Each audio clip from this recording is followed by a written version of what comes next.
شوہر کے بیوی پر کیا حقوق ہیں، اس کے بارے میں حدیث میں زبردست نصیحت ہمیں ملتی ہے کہ آپ صلی اللہ علیہ وسلم نے فرمایا لو كنت آمرا احدا ان يسجد لاحد لامرت المرأة ان تسجد لزوجها۔ اس کو ترمذی روایت کر رہے ہیں اور یہ حدیث حسن صحیح ہے۔ یعنی کیا بات آ رہی ہے کہ آپ نے فرمایا کہ اگر میں کسی کو سجدہ کرنے کا حکم دیتا تو بیوی سے کہتا کہ اپنے شوہر کو سجدہ کرے۔ تو حدیث کی شرح میں بات یہ آ رہی ہے کہ اللہ کے علاوہ کسی کو سجدہ نہیں ہے، حتیٰ کہ دین اسلام میں تعظیمی سجدہ بھی نہیں ہے، لیکن آپ صلی اللہ علیہ وسلم فرما رہے ہیں کہ اگر ایسا ہوتا تو میں یہ کام یعنی بیوی سے کہتا شوہر کو سجدہ کرے۔ اور سجدہ سے کیا بات واضح ہو رہی ہے، یعنی سجدہ کسی چیز کو کرنا اس کی عظمت، اس کی بڑائی، اس کی فضیلت کی دلیل ہے۔ تو بات یہ ہے کہ حدیث واضح کر رہی ہے کہ شوہر کے کیا حقوق ہیں، اگرچہ اللہ نے فرما دیا قرآن کریم میں بھی جس طرح شوہر کے حقوق ہیں اسی طرح عورت کے بھی حقوق ہیں شوہر پر، ٹھیک ہے، لیکن اللہ نے ساتھ کہہ بھی دیا ہے کہ بھی مردوں کو درجہ دیا گیا ہے عورتوں پر، اور اس کی ریزنز ہیں، وہ کمائی کر کے لا رہے ہیں، ان کی ذمہ داری ہے معاش کی، یعنی اللہ نے وہ ذمہ داریاں اس پر ڈال دی ہیں، بوجھ بلکہ ڈال دیا جو کہ عورت پر نہیں ڈالا۔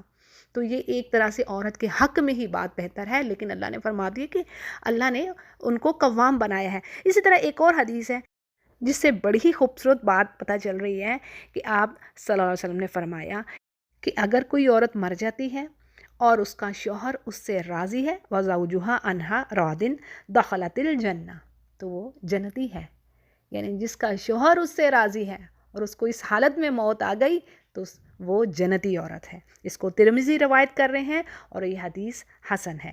اچھا جی، یہ تو چیزیں ہو گئیں، اب ہم آتے ہیں اپنے اس ٹاپک کی طرف جس پر ہمیں بات کرنی ہے۔ تو جی اکثر سوال خواتین سے آتا ہے کہ جی حدیث میں یہ بات کہی گئی ہے کہ اگر کوئی شوہر اپنی بیوی کو اپنے پاس بلائے اور وہ انکار کر دے اس کے پاس جانے پر، اس کے بستر پر، تو اس پر ساری رات فرشتے لعنت کرتے ہیں حتیٰ کہ صبح ہو جائے۔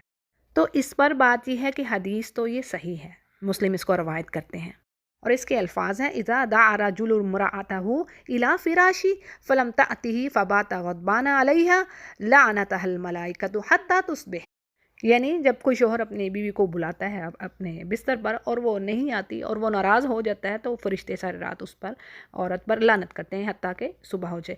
اچھا جی، اب دیکھنا یہ ہے کہ کیا کوئی ایسی کنڈیشن ہے، ایسی صورت ہے کہ جس میں عورت کے پاس کوئی عذر ہو؟ تو اس پر جی علماء کہتے ہیں کہ 4 ایسے حالات ہیں، یعنی 4 ایسی کنڈیشنز ہیں کہ اگر عورت انکار کرتی ہے اپنے شوہر کے پاس جانے پر تو فرشتے اس پر لعنت نہیں کرتے۔ اب وہ 4 حالات کون سے ہیں؟ تو سب سے پہلی بات آ رہی ہے کہ اگر عورت مریضہ ہے، اگر بیمار ہے، مریض ہے اور وہ انکار کرتی ہے تو اس پر وہ حدیث امپلیمنٹ نہیں ہوتی۔ اسی طرح دوسری کنڈیشن رمضان کے روزے میں، ٹھیک ہے، یعنی وہ روزے کی حالت میں ہے تو اس صورت میں بھی اگر وہ انکار کرتی ہے تو اس پر کوئی گناہ نہیں آتا۔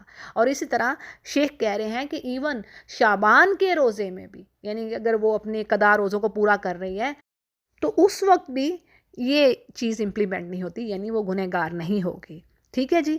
پھر اسی طرح تیسری کنڈیشن کیا ہے کہ اگر وہ حیض کی حالت میں ہو یا پھر نفاس کی حالت میں، تو اس صورت میں بھی اگر وہ انکار کرتی ہے تو اس کے لیے یہ بات جائز ہے، کیونکہ قرآن کریم میں بھی اللہ نے فرما دیا نا فَاعْتَزِلُوا النِّسَاءَ فِي الْمَحِيضِ، یعنی دور رہو حید کی حالت میں عورتوں سے۔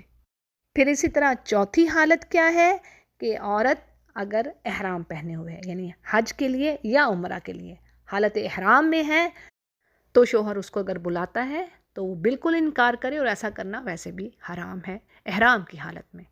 تو جی یہ 4 کنڈیشنز ہیں، اف دے ہیپن تو عورت کے لیے جائز ہے کہ وہ شوہر کو انکار کر دے۔ اس پر ہم شیخ محمد حسین کی ویڈیو یعنی ان کا جواب بھی سن لیتے ہیں۔ 4 حالات يجوز للزوجة أن تمتنع عن معاشرة زوجها والملائكة لا تلعنها. الحالة الأولى أن تكون الزوجة صائمة صيام رمضان أو تقضي ما عليها من رمضان الفائت، وخاصة في شهر شعبان والوقت صار ضيقا، فليس للزوج أن يجبر زوجته على المعاشرة ولو أجبرها لها أن تمتنع، والملائكة لا تلعنها. الحالة الثانية أن تكون الزوجة مريضة لا تقوى على العلاقة مع زوجها. يقول الحق سبحانه: لا يكلف الله نفسا إلا وسعها، ويقول النبي صلى الله عليه وسلم: لا ضرر ولا ضرار. الحالة الثالثة أن تكون الزوجة حائضا أو نفساء، أي في وقت النفاس بعد الولادة. يقول الله عز وجل: فاعتزلوا النساء في المحيض ولا تقربوهن. الحالة الرابعة أن تكون الزوجة محرمة بحج أو عمرة. بارك الله فيكم.